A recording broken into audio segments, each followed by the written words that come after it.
everybody, and thanks for joining me today. So I'm still working on wing feathers, but it is kind of blending into the peacock's tail feathers. So yeah, there's going to be kind of a dark eye motif down here that's from one of the tail feathers, and then the wing feather kind of overlaps it. So I'm working on the wing feather today, and I'm going to ignore the tail feather part for now. I'm not starting at 0 today because I started filming and I didn't realize that my camera setup wasn't good, and so I was bonking into the darn thing and wobbling the camera, and yeah, so that was no good. I mean, my stand kind of wobbles a bit. There's not much I can do about that, but yeah, it was getting double wobbles and it was just, yeah, not up to, oh, silly me, wrong way. It was not up to its normal quality, so I scrapped it and I'm starting again. And so hopefully I don't repeat myself, because I can't remember what I talked about earlier versus last time. And I tend to do that anyway. Yeah. But yeah, unfortunately, I've been doing this a while, but yeah, mistakes still happen, so. Oh well, what you gonna do, right?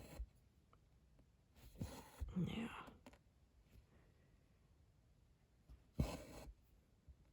So yeah, as you can see, I've got kind of a funny shape going on here. Just kind of working into that indentation for now.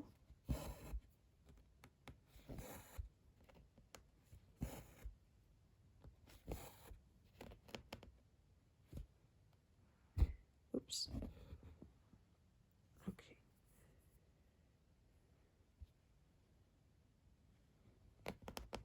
Yeah, definitely not working my old way. That is the end there. So yeah, this is kind of the last of the greens for the tail and even the wings. Yeah, it kind of is. From now on, the feathers are more of the orange and brown and tan and stuff, part of the color wheel, and not the green and blue, which was my favorite part. But I enjoy stitching the whole thing.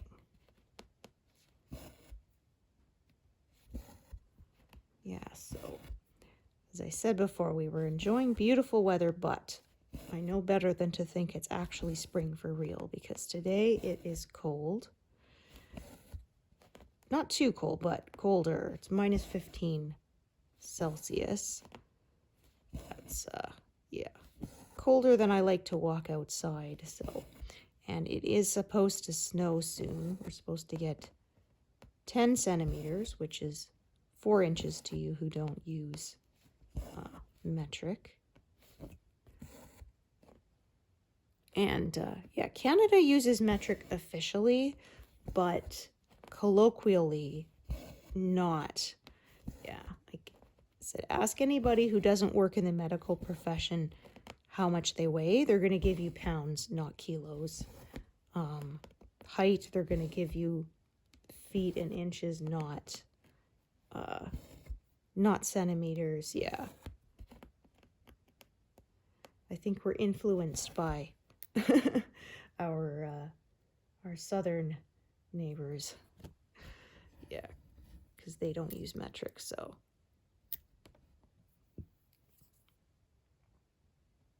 Oh, I just realized I am picking up the wrong thread. Yep, I am in the wrong place.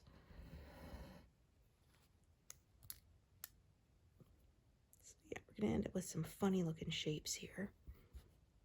But I mean, I say we should use metric.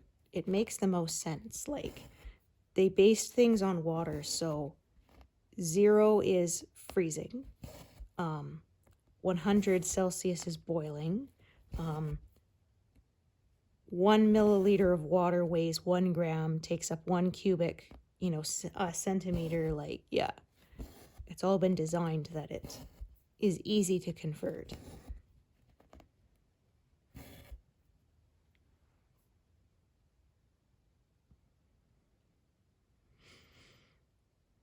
But yeah, like I say, I had a flow chart saying how to measure things like a Canadian because, yeah, it's all weird. It depends on what you're measuring. Like I said, if you're baking, most people still work in cups and spoons, even though you can get things in metric. And the conversion is not perfect either, because like it says 250 milliliters is a cup, but technically it's actually 237 milliliters, but they rounded it because it makes dividing and multiplying with it easier. Half of 250 is 125, half of 137 is, right, getting to be a bit more of a pain to do the conversion. So yeah, okay. All right, so this, like I said, down here is where a blue eye motif is coming in, and I'm mostly leaving it until later. I'm doing a few stitches sort of just so I can do the other greens without closing those in. So it kind of, I like to say it kind of drifts off to the dark blue, and I'm going to do that later. Yeah, there's a dark blue and then sort of a bright blue around it.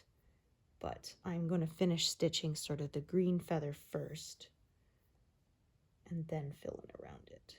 At least that is my plan for the moment. Sometimes it changes as I stitch. Yeah, so I was saying about metric. My mother-in-law actually used it pretty consistently because they're from Europe, and yeah, they tend to use it there a lot more. So... because, yeah, like I said here, technically they use it, but when people would ask, how big my son was when he was born, we would still say pounds and ounces, right? Yeah. He was half an ounce under 7 pounds. Yeah. He was a little guy.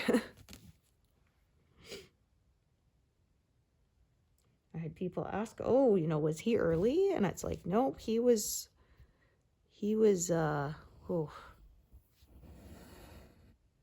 trying to think. I think I was closing in on 41 weeks or something. Yeah, well, the doctor was keeping an eye on me and said that we were gonna set for being induced soon. But yeah, I did go into labor naturally, so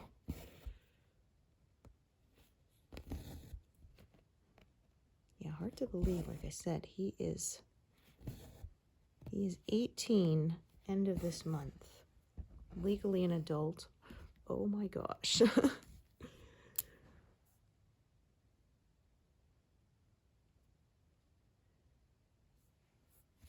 Yeah, how the heck did that happen?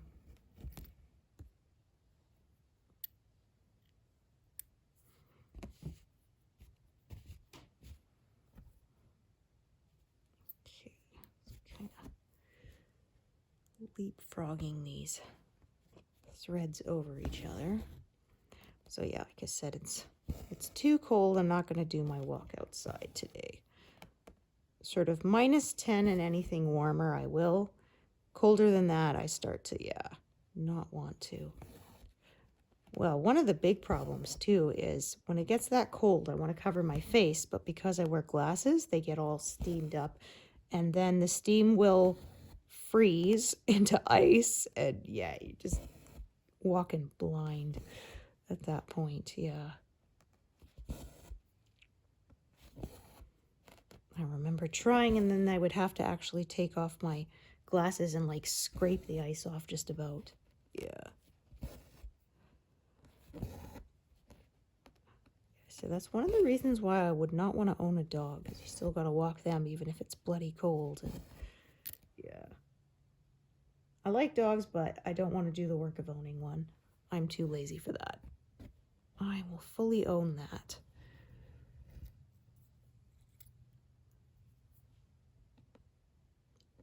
see a lot of dogs out here. They need to be wearing coats of their own. It's cold enough. Yeah. Well, like they said, someone said, having a dog is like having a toddler forever. And I'm like, yeah, toddler years were not my favorite. So that kind of decides it for me. I mean, yes, there's a nostalgic part of me that kind of misses when he was little enough that I could pick him up, you know. But, yeah, I said toddler years are hard. They're very mobile at that point. And, you know, they're starting to want their independence, but they can't do much without you. Yeah. They still need you so much, right? So, yeah. It can be frustrating for everyone all around. Or they do that. They come up and they climb on you, then they get down, go do something, then they come back and climb on you, and then they go down. It's like, oh my gosh, pick one, right? It's like a cat. Doesn't know whether it wants to be in or out of the house, right? And I mean, I read, like they said, that's a normal thing. They do it because, yeah, they want some independence, but they also want the security of knowing that you're there. So, yeah, they kind of do both. But it's like, I tell you, when they climb up on you, man, do they have some pointy elbows and knees.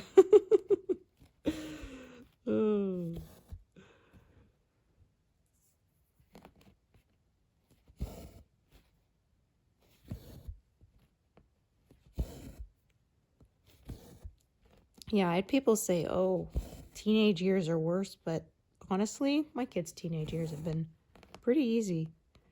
Yeah. We lucked out, I guess. Yeah.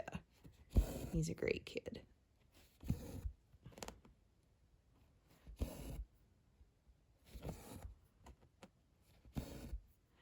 Yeah, so I was talking about the pattern I bought off of the Heaven and Earth Designs Patreon. It appears that it is for March.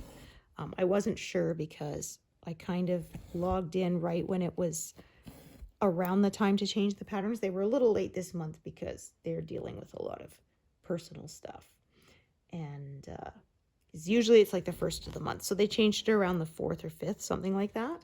So yeah, I wasn't sure if that pattern would be available still, but as of this morning, I checked, it is still there, so I think it is for March, because I kind of wondered if it was for February and hadn't been taken down yet. But it looks like it is for March, so the one I bought is called Companions. I'll try to remember to put a picture of it up here on the screen. But, yeah, it's a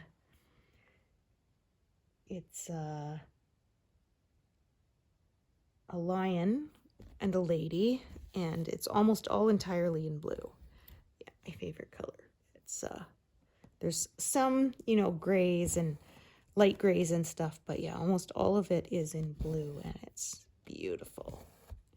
And yeah, I said I don't know if I'll actually stitch it, but it was so pretty that I could not let it pass by. Yeah, I said I knew I'd be kicking myself later if I didn't get it. So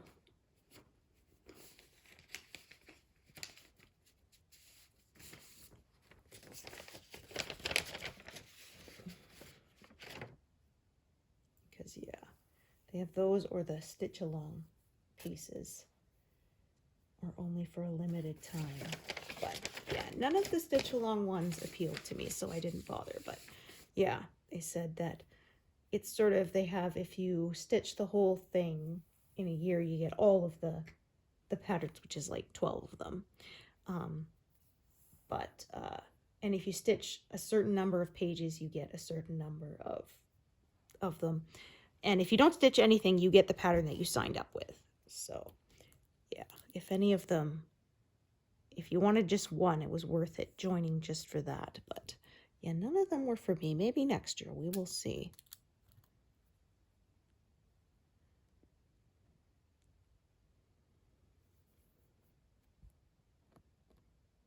But yeah, I'm a mostly monogamous stitcher. I don't want to start another sew. Yeah, unless there was something in there that I absolutely had to have, I did not bother. But yeah, I like watching other people's, because yeah, like they said, on the Patreon, the patterns are available for a month and then they're retired. And they did have 1 month where they brought everything back for a limited time, but I wouldn't count on it. So yeah, like if you see a pattern on there that you love, best to get it right away because it may never be available again. And as I believe they only sell them as downloads, not as hard copies, they're not transferable. Because yeah, Heaven and Earth Design says you are permitted to sell your hard copy that you bought from them, not, you know, you printed yourself off the PDF, if you have not already stitched from it. So basically 1 project, 1 pattern kind of thing. Yeah. And yeah, if it's a PDF, it's not transferable. So you can't email it to someone else. It's a copyright violation. So yeah.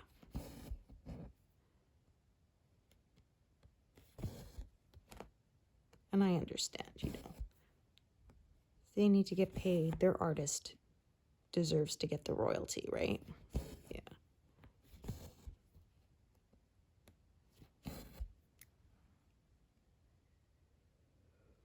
Oh, goodness me. Ugh.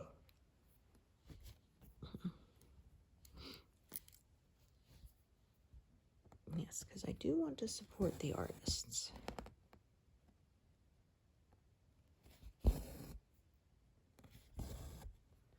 Yeah, I was saying it's too bad art can be such a hard thing to make a living with, because that was always my son's favorite subject. Yeah. He always got like 98 in it or whatever, yeah. His drawing is really good.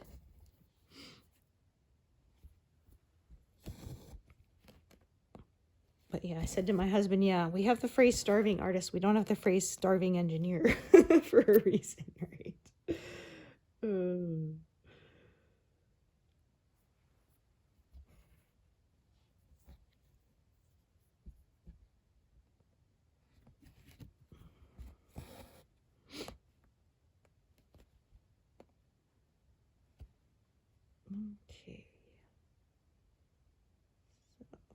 So, I'm gonna cross these as I go a bit. So yeah, as I said, you can see I'm extending this. I will fill down below it later. But yeah, as it's different colors there, that's why.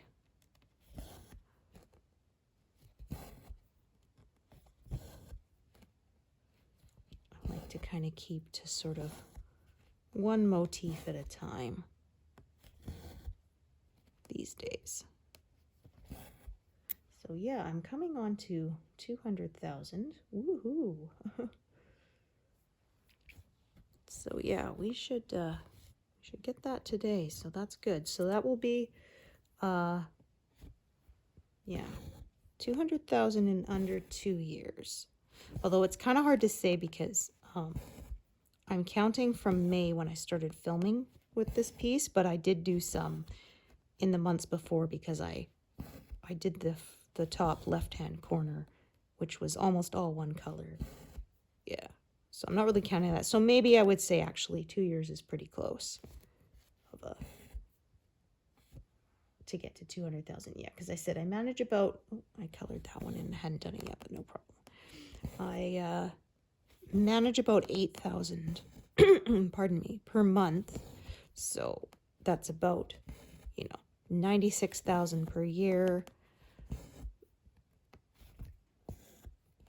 Could round up to sort of 100,000 if I sort of do 8,000 and, you know, 300 or something like that. Yeah. So.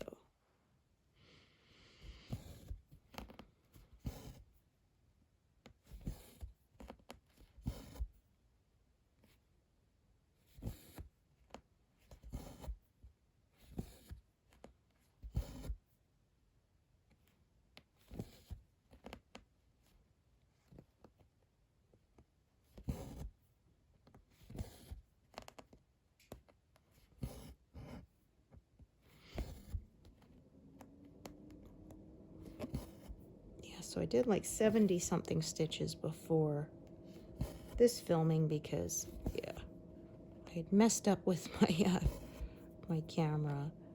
Yeah, I didn't realize that the holder was so close to the edge of the frame, and every time the frame moved, then it bonked the camera, and the camera moved too, and yeah, the whole thing was extremely wobbly. Like I said, my frame is a bit wobbly, and there's only so much I can do about that, but yeah, if the camera stand was also wobbling, then yeah, it was not good. Give me a seasickness.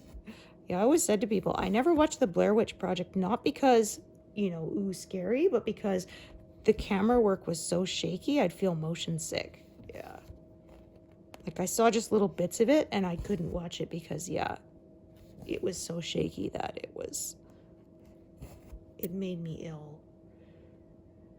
Yeah, I'm very sensitive to that thing. It's funny, when I was a kid, my parents took us to Disneyland when I was in 3rd grade, and we went on the Star Wars ride, which was one of those, basically, it's a theater, and it's, you know, almost like an IMAX kind of thing, and you feel like you're moving because of, you know, the image is moving, and I think the seats did tilt a little bit too, to sort of add to the experience, but my dad loved that ride.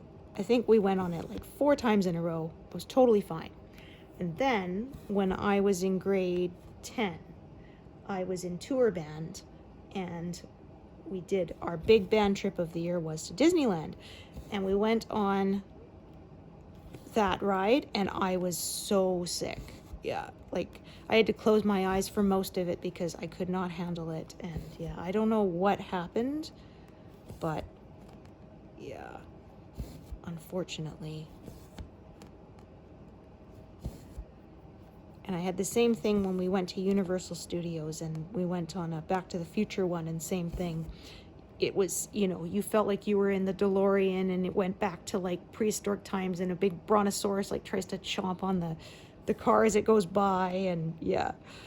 And yeah, unfortunately I missed a lot of it because I had to close my eyes because I was too motion sick from the way the camera moved. So yeah, unfortunately.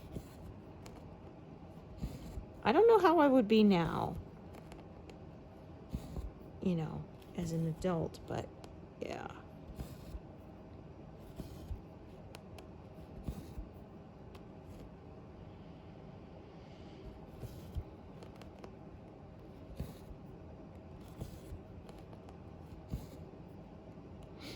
Yeah, it was funny, the Star Wars one, because the little droid will say, oh, this is my first trip too, or whatever, and he's taking us to one of the moons or whatever, and then oh, that feels like a knot back there. Let's take a look. No, actually that's okay. Felt like it, but it wasn't. Anyway, and then he's not very good at it, so he kind of crashes around the cargo bay and like goes through the side of it or something, and then says, oh, you know, and then yeah, we got there okay, right? Like, yeah. And it's funny too because in the long lineups they would have little animatronic, you know, characters or whatever, and so there was one of C-3PO and R2, and he goes to push, C-3PO goes to push a button, and R2 kind of, you know, just, and he says, no, don't worry, R2, I know exactly what I'm doing. And then he pushes the button, and then, like, an alarm starts going off, and, like, steam starts coming out, and he goes, oh my goodness, what have I done? Yeah, so much for knowing exactly what you were doing. Apparently, they based R2 and C-3PO off of Laurel and Hardy, which I can totally see now, right? Yeah, R2 tries to tell him which way to go, you know, and he says, no, I want to go that way, and he fights with him, and then he stomps off, and then he gets lost, and he says, oh, this is all R2's fault, he told me, you know, making me go this way. And it's like, no, he was trying to tell you to go the other way.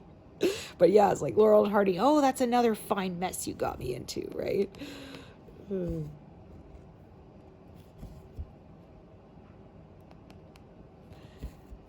He's always blaming him, even though it's actually his fault. He never listens. Yeah.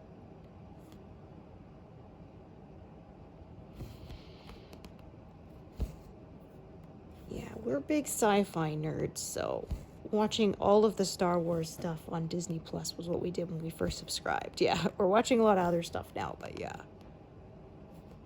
That was the big one. Yeah, it's funny because I'm a big Trekkie too. And I never understood this whole, you have to choose one, right? Like, why does liking one thing mean you supposedly have to hate another, right? Yeah. I like Star Trek better, but I mean, I enjoy both. Yeah. And actually, I kind of like how a lot of sci-fi will sort of give a wink and a nod to each other. Like there's an episode in Star Trek The Next Generation where there's a scene that takes place in a cemetery, and they said if you look closely at the headstones, they have one that says McFly and one that says Vader, and yeah, just fun stuff like that. Yeah.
I parked this. Oh, yeah, I parked this actually here, but it doesn't really matter. I'm about to stitch it anyway. Yeah, I just marked it slightly wrong. Maybe you noticed. I was using my thumb, and sometimes it's a bit too wide to precisely highlight on the screen. Yeah, I used to use a stylus for a while, but I found it was sort of adding extra steps, picking it up and putting it down. So I started saying, yeah, forget it. I'll just use my fingers.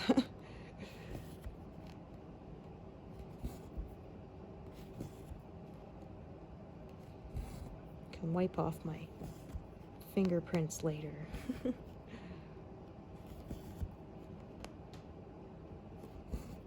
Okay, that's kind of perfect, actually. There we go. So yeah, it's going to kind of run out right there, so that works out just right. So yeah, slowly just growing out from this edge here.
So sort of last time I was stitching the eye motif more.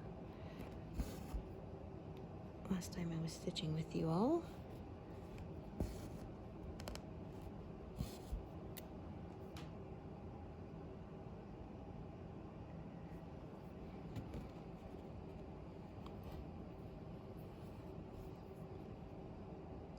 So yeah, I'm hoping to have this pass done by the end of April.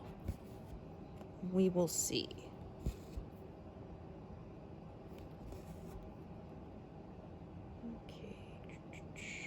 So I'm going to park this one up here, right there, and I'm going to add actually another thread to come out from there, although not yet, yeah, because, yeah, I'm slowly working my way into this indentation here.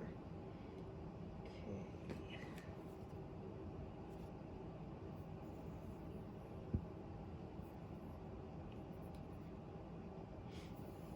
So yeah, I don't think any more zeros this pass, although we are coming slowly to the end of a lot of the greens, but I think there's little bits of it sort of scattered throughout some of the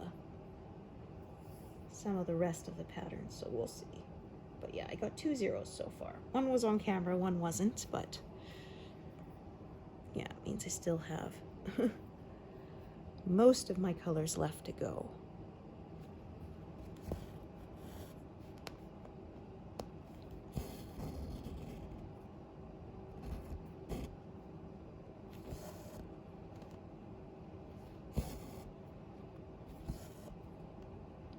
Yeah, so Pattern Keeper is slowly rolling out an update that's supposed to allow a bit more support for fractional stitches. Yeah, I don't stitch any currently. Yeah, currently I've only been stitching Heaven and Earth Designs and Artisy patterns, and they use only full stitches, so that hasn't been an issue. But I know there are some people who like to do ones with fractional, but yeah, there's been a few bugs, so it's sort of, the rollout is happening very slowly, so I haven't had it yet, but I don't mind because for my purposes it works perfectly. So yeah, so now here's where the color is going to start curving up this way, so that is sort of where I'm going to stop growing this section out, and I'm going to come back here and start growing that out there, because I don't want to do this and fill that in and close all that in. Yeah, so that is why I'm doing it that way. As I often say, there is a method to my madness.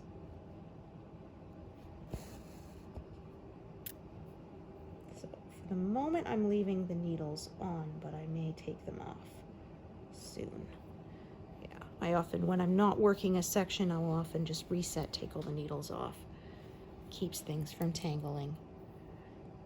Because yeah, at that point, if they start to tangle, I spend so much time untangling that it's more time than if I just rethreaded it later. Okay, so yeah, this one I'm getting close to the end of, but I think there is still some of the color at the bottom of this piece, so I don't think I'll reach a 0 on that color either. Okay, so do these ones.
Oh, goodness. Oh.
Slightly off with that one.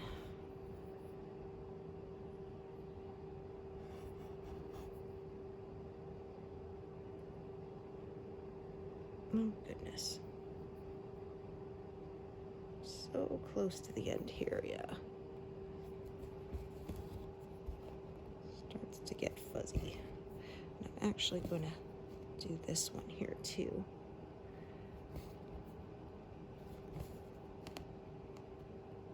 And then I can just tie off this thread entirely.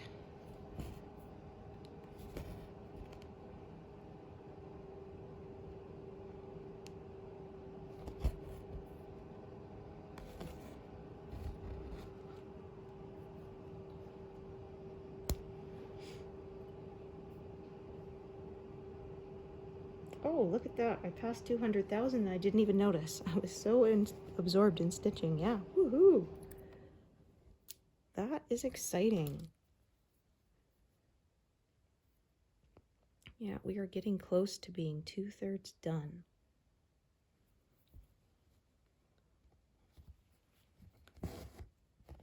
Yeah, like I said, probably not this month because that's over 4,000 stitches away to reach 2/3, but yeah, that's why I said by next month that should be no problem.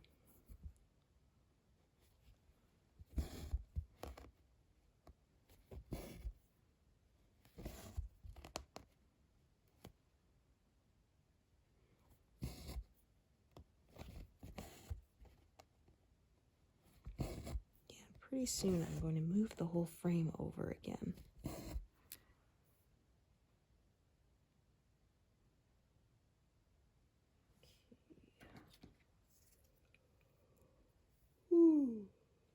Oh my gosh.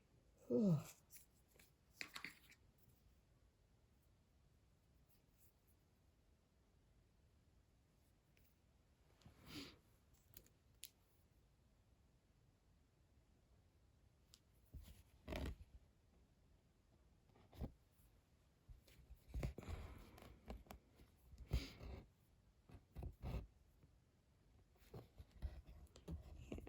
Let's say I hate this time of year for time change, but I mean, I do like that there is more sunlight now. Yeah, I don't do well with limited sunlight. I do take vitamin D to help, but yeah, I think there's really no substitute for getting enough actual natural light. Yeah, I said I could never live in one of those, you know, like up at the North Pole where they have like 6 weeks in their winter where there's like no sun. I would die. Yeah, I could not do it.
are a little bit twisted.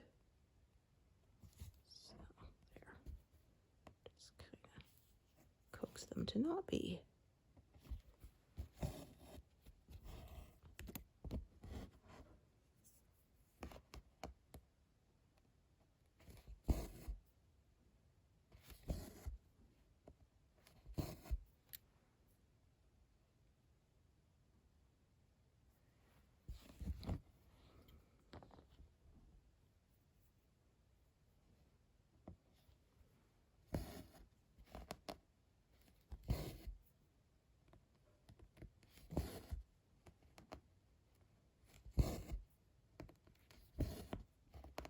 Speaking of spring, there's a bunch of birds come back.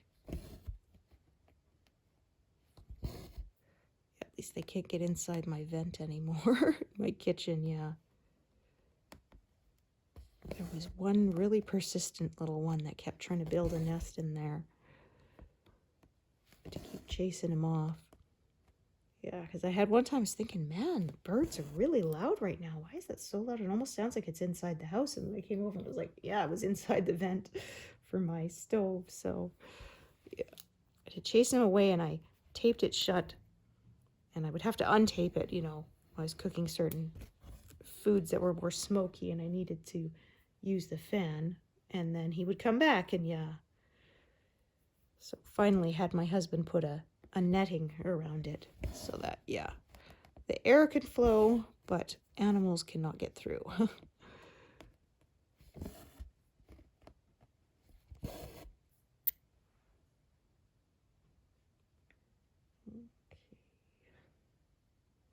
Right, I'm just going to take a look at how long this one is here. I couldn't remember.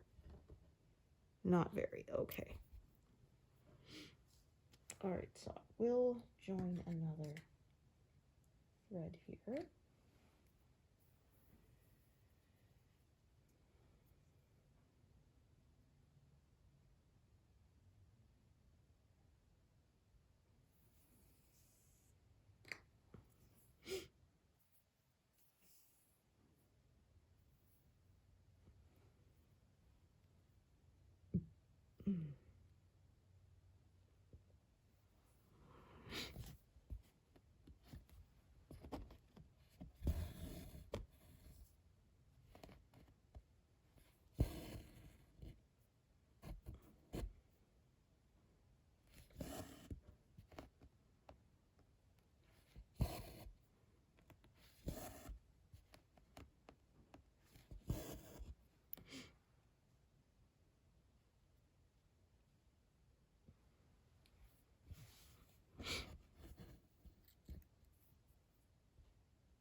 Okay, actually going to stitch a little differently for a minute.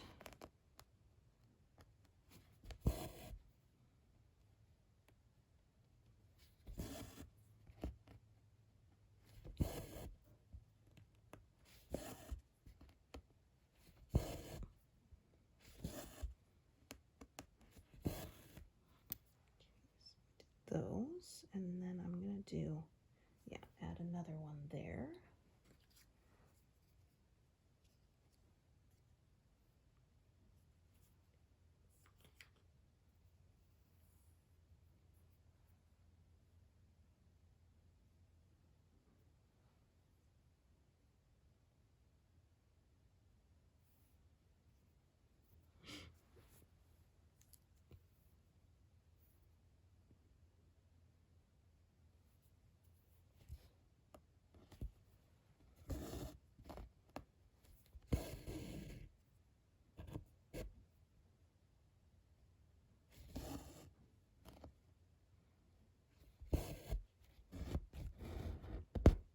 is no good.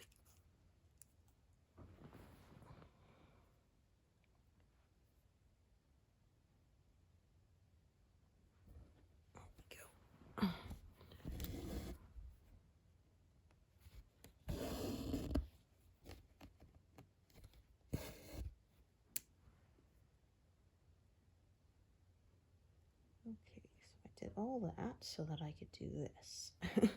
And I wouldn't leave that one lone stitch over on this side for later or have it off by itself. Like I say, I like to have stitches connected to existing stitches. When I start leaving gaps, I start making mistakes.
So this one I'm going to cross as I go so that the thread ends up at the bottom there.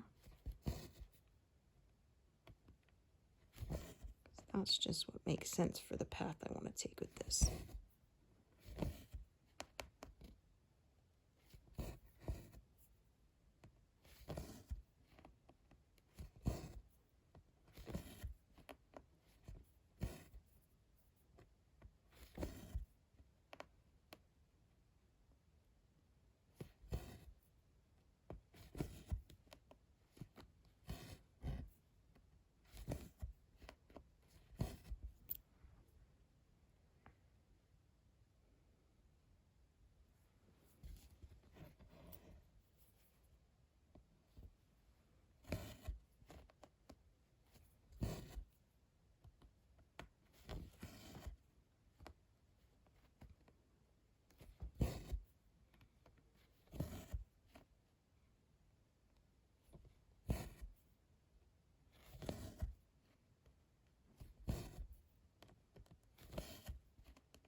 Yeah, so there's 7 left of this stitch. There's 6 here. Yeah. The last one is in the next pass, so I was thinking maybe we'll get a 0, but nope, no such luck. Close, but not quite.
Yeah, sort of once I finish this green area, I'll probably move up higher and work on the reddish area. But that won't be on this session, though. It'll be time to wrap it up pretty soon. So I'm going to unthread that because I will not be stitching that color again for a while.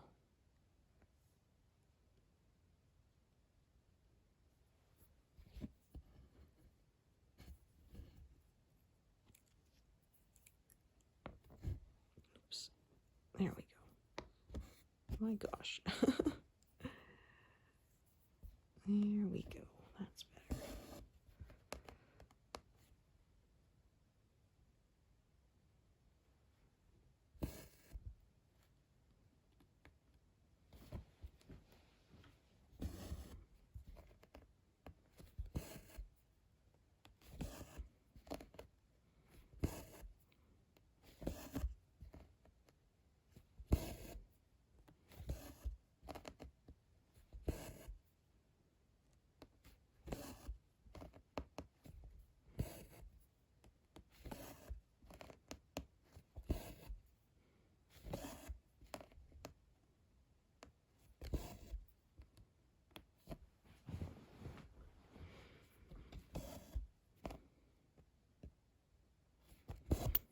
Oops.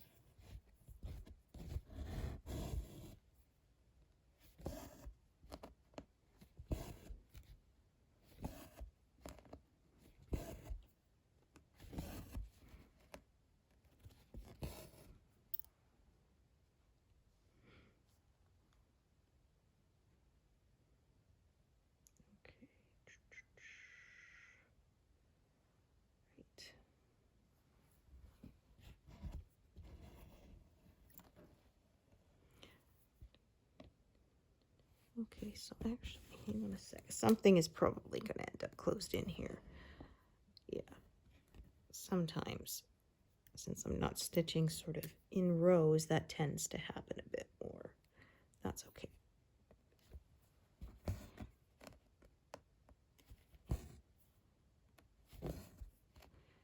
Especially sort of when I have some coming from the bottom up and some coming from the top down. Yeah.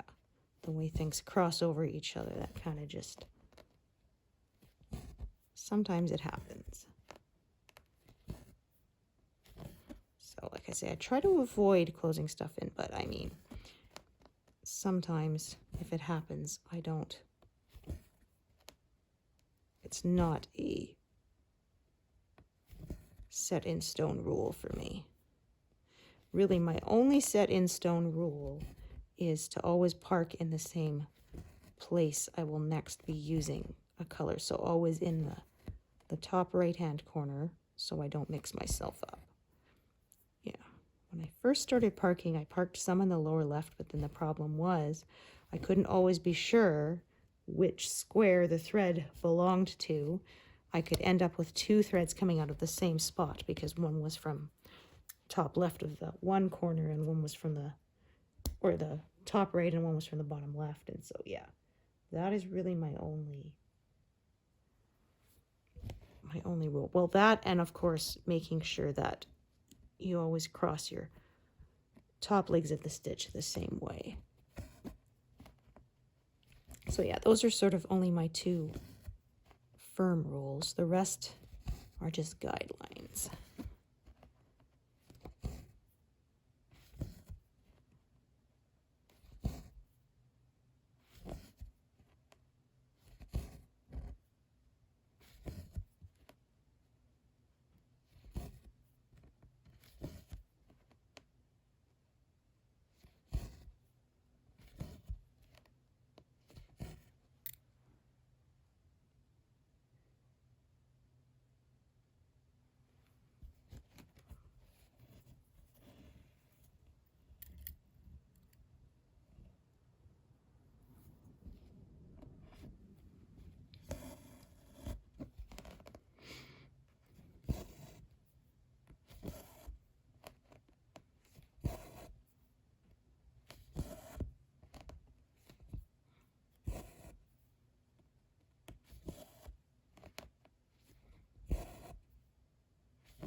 Yeah, unfortunately, no zero.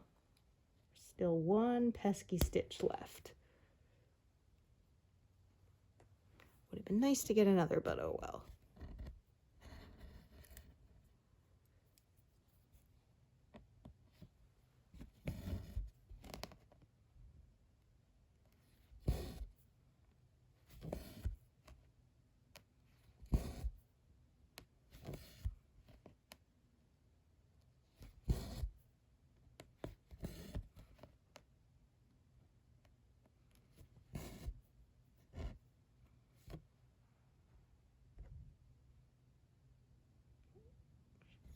To stitch that one, just gonna park it there.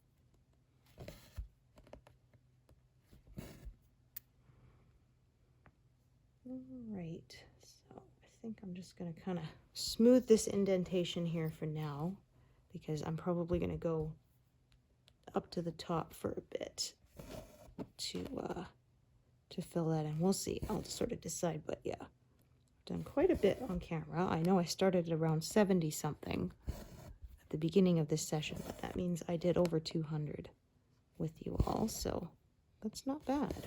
Yeah.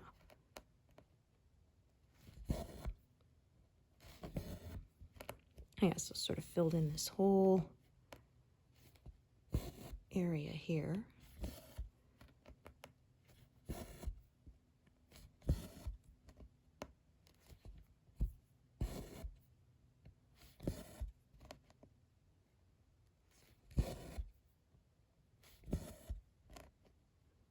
Yeah, so next time I see you all, I will have moved the whole frame over.